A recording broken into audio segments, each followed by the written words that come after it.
రాజకీయ పార్టీలు చేసేవి కావు, ఏ పార్టీలు దాని వెనకాల లేవు. రైతాంగమే స్వచ్ఛందంగా వాళ్ళ బాధ ఉంది కాబట్టి, వాళ్ళ కట్టుకోత ఉంది కాబట్టి రోడ్డు మీదకి వచ్చి ధర్నాలు చేస్తున్నారు. కానీ మంత్రులేమో సోయి లేకుండా ఉన్నారు. నేను ఒకటే మాట స్పష్టంగా చెప్తున్నా, ఈ జిల్లా మంత్రులకు ఆంధ్రప్రదేశ్కు నీళ్ళు ఇచ్చేదానికి కొనుక్కున్నంత ఆతృత ఎందుకో నల్గొండ జిల్లా రైతాంగానికి నీళ్ళు ఇవ్వడంలో లేదు. సముద్రం పాలైతున్న వందలాది టీఎంసీల నీళ్లు ఒకవైపు, ఎండిపోతున్న వేలాది ఎకరాల పొలాలు మరొక వైపు నల్గొండ జిల్లాలో ఈ జిల్లా మంత్రుల పనితీరుకు నిదర్శనం. పెద్ద పెద్ద మాటలు మాట్లాడతారు, నోటికొచ్చిన బూతులు, చిట్చాట్ల పేరు మీద చెత్త మాటలు, ఉత్త మాటలు తప్ప వాస్తవంలో వాళ్ళ పనితీరు నిదర్శనం. ఈ సమయంలో కృష్ణా పరివాహక ప్రాంతంలో ఉండి నాగార్జున సాగర్ బ్యాక్ వాటర్స్ నుంచి నీళ్ళు తీసుకొచ్చుకొని నింపుకోవడానికి అన్ని వ్యవస్థలు ఉండి ఎదురు చూస్తున్న పొలాలు, చెరువులు, ఉదయ సముద్రమే తార్కాణం ఈ మంత్రుల పని విధానానికి, ఈ ప్రభుత్వానికి రైతాంగం పట్ల ఉన్న చిత్తశుద్ధికి నిదర్శనం. నిజమే, ఈ జిల్లా మంత్రి చాలా మాట్లాడుతుంటాడు. సరే, ఈయన మీడియాకు వినోదం కలిగించే కార్యక్రమాల సంగతి నేను రేపు నుండి మాట్లాడతా. కానీ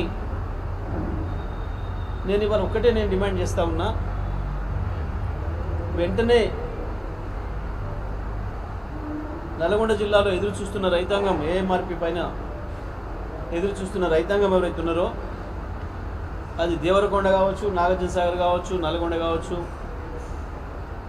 అదేవిధంగా నకరికల్ నియోజకవర్గం కావచ్చు, ఈ ప్రాంత రైతులకు వెంటనే నీళ్ళు ఇవ్వాలి, చెరువులు నింపాలి. మీరందరూ చూసారు గత 10 సంవత్సరాల కాలంలో, ఇప్పుడు ఈ సమయానికే కాదు, మే నెలలో కూడా చెరువులు నింపించేటోళ్ళం మేము. కేసీఆర్ గారు ఇచ్చిన ఆదేశాల మేరకు ఎప్పటికప్పుడు అప్రమత్తంగా ఉండి ప్రతి నెలకు ఒకసారి, 15 రోజులకు ఒకసారి రివ్యూ చేసేటోళ్ళు నేను, మా శాసనసభ్యులు అధికారులను పెట్టుకొని. నాగార్జున సాగర్లో 820 లెవెల్ ఉన్ననాడు కూడా మన ఉదయ సముద్రం నిండుగా ఉంది, మత్తడి దుంకే పరిస్థితిలో ఉంది. మీరందరూ సాక్షులు దానికి. నకరికల్ నియోజకవర్గంలో కావచ్చు, నల్గొండ నియోజకవర్గంలో కావచ్చు, చెరువులను ఎప్పుడు నిండుకుండలాగానే ఉంచినాం. మనం కొంత కరువు ప్రాంతంగా ఉన్నవాళ్ళం, ఇబ్బందులు పడ్డవాళ్ళం కాబట్టి ఆ అనుభవంతో రేపు ఏముంటుందో ఇవాళనే జాగ్రత్త పడాలని చెప్పి దాని కొరకున్న 4 మోటార్లను ప్రతిసారి నడిపిస్తూ, ఒకవైపు హైదరాబాదు నీళ్ళకు ఆటంకం లేకుండా మంచినీళ్ళని పంపిస్తూ, మరొక వైపు దాని మీద ఆధారపడ్డ ప్రతి ఎకరం భూమికి కూడా నీళ్ళు అందించే ప్రయత్నం చేసింది.